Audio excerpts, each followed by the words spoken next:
हिंदी की 20वीं शती के सबसे सशक्त लेखकों में कमलेश्वर का नाम लिया जाता है। कमलेश्वर कहानी, उपन्यास, पत्रकारिता, स्तंभ लेखन, फिल्म पत्रकारिता, पटकथा लेखन, इन सभी विधाओं में अपनी सिद्ध हस्तता दर्ज कर चुके हैं। 1995 में कमलेश्वर को पद्म भूषण से नवाजा गया। कितने पाकिस्तान, यह उनका उपन्यास 2003 में साहित्य अकादमी द्वारा सम्मानित हो चुका है। कितने पाकिस्तान भारत पाकिस्तान बंटवारे और हिंदू मुस्लिम संबंधों पर आधारित है। भारत की 5000 साल की परंपरा के रक्त रंजित और असह्य प्रसंगों को एक दूसरे के साथ गूंथ कर लेखक उसे कुछ इस तरह से प्रस्तुत करता है कि मानवतावाद, धर्मवाद के आगे कई सारे सवाल खड़े हो जाएं। इस उपन्यास की कहानी किसी एक घटना, प्रसंग पर या साल पर आधारित नहीं है। समय के कटघरे में मुकदमा लड़ती ये कहानी इतिहास के उन कई प्रसिद्ध पुरुषों को न्यायदान के लिए दोषी के रूप में खड़ा कर देती है कि जिसने धर्म वितंडनवाद, सांप्रदायिकवाद जैसे कुछ सिद्धांतों को जन्म दिया। समय के कटघरे में ये कहानी कई ऐसे इतिहास प्रसिद्ध व्यक्तियों को लाकर खड़ा कर देती है कि जिनके नाम पर आज भी 21वीं शताब्दी में धर्म जाति व्यवस्था के नाम पर वितंडन खड़ा किया जाता है। उपन्यास में सामान्य घटनाएं नहीं हैं। ऐतिहासिक घटनाओं को लेखक अपने नज़रिए से सामने रखता है। सदियों से चलती आ रही धर्म जाति के नाम पर चलने वाली रक्तरंजित घटनाओं पर यह उपन्यास क्षोभ व्यक्त करता है। उपन्यास लिखने के पीछे लेखक का एकमात्र उद्देश्य यहाँ पे स्पष्ट होता है कि सदियों से जिस मानव विभाजन की परंपरा को हमने जारी रखा है, उस परंपरा को अब तो हम मानवता के नाम पर बंद करें और ऐसी मानवता को हम इस धरातल पर प्रतिष्ठित करें कि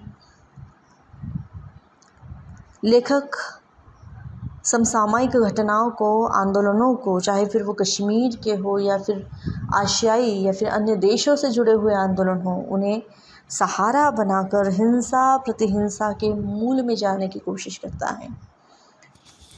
वाचन दिवस के अवसर पर प्रस्तुत है कमलेश्वर के द्वारा लिखे कितने पाकिस्तान के कुछ पृष्ठों का यहाँ पर वाचन। पृष्ठ क्रमांक 342। मैं उसी का हवाला दे रहा था। हिरोशिमा बोला, आर्यों के यमराज ने जो परिषद आमंत्रित की थी उसमें तीनों सभ्यताओं के दैवी साम्राज्य के मृत्यु देवताओं के अलावा पृथ्वी के तानाशाह हिटलर, मुसोलिनी और खुद मेरे देश का तोजो भी शामिल था।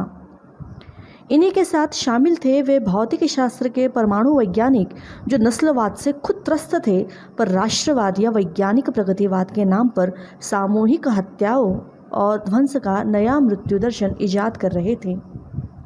इन वैज्ञानिकों का एक कुनबा था। हालांकि यहूदियों के खिलाफ जर्मनी और इटली के कानूनों के कारण विरोधी माहौल बन चुका था। उन्हें उच्च शिक्षा से वंचित कर दिया गया था, परंतु वैज्ञानिकों के कुनबे पर इस नस्लवादी भेदभाव का असर नहीं पड़ा था। मानवता की महामृत्यु का वैज्ञानिक फॉर्मूला तलाश करने में सब जुटे हुए थे। हिरोशिमा की बात सुनकर एक जिंदा बच गई बेचैन तितली पंख फड़फड़ाते हुए आई और बोली, मानवता के इतिहास का यह घोर अंधकार काल था। दूसरों को मौत देने के लिए अमेरिका, जर्मनी, इंग्लैंड और रूस के तमाम वैज्ञानिक मृत्यु के अन्वेषण में जुट गए थे। सारे भौतिक विज्ञानी मृत्यु के आर्य देवता यमराज, ग्रीक देवता पोसाइडन में और पाताल पुरुष हेडिस के जरखरीद गुलाम बन गए थे। उन्होंने अपनी आत्माएं गिरवी रख दी थी। वे तानाशाहों के हाथों में मृत्यु के कारगर औजार सौंप कर विज्ञान की प्रगतिवादी अवधारणा का तर्क देते हुए अपनी पदवियां और वैयक्तिक सुविधाएं बटोर रहे थे। तितली ने ठीक कहा, देश और धर्म की हमारी सारी परिभाषाओं को कितने पाकिस्तानी हो उपन्यास सवालों के कटघरे में खड़ा कर देता है। वो कौन है जो धर्म और जाति के नाम पर एक दूसरे से नफरत करता है, एक दूसरे का खून बहाता है? वो क्या चीज़ है जो इंसान के बीच घृणा का जहर बो देती है, जो हमें पशु से भी बदतर बना देती है? धर्म बड़ा है या इंसानियत? प्रेम महान है या घृणा? धर्म का क्या मकसद है? क्या हिंदू, मुसलमान, सिख, ईसाई के रगों में अलग अलग खून बहता है? इन सारे अनुत्तरित प्रश्नों का जवाब देता है ये उपन्यास कितने पाकिस्तान। जो पिछले 5,000 सालों के हिंदुस्तान और विश्व के इतिहास में सांप्रदायिकता की जड़ों को खंगालता है और साथ ही साथ सौहार्दता की ज़मीन भी बनाता है। यह सांप्रदायिक झगड़ों में खत्म हुए हर मृत व्यक्ति की दास्तान है, उसका हलफनामा है कितने पाकिस्तान, जो आने वाली समूची मानवता से ये सवाल कर रहा है कि अब और कितने पाकिस्तान।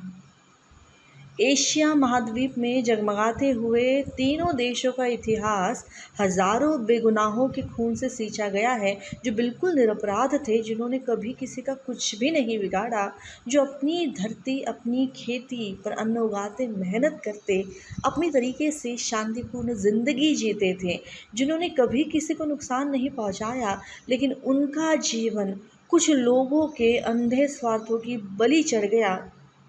कितने पाकिस्तान यह उपन्यास सवाल है उन बेगुनाहों की ओर से पूछा गया, जो आज भी 21वीं शताब्दी में हर एक के मन में, हर गांव गली कूचे कस्बे में जिंदा है और बार बार यही सवाल रटता है, कितने पाकिस्तान।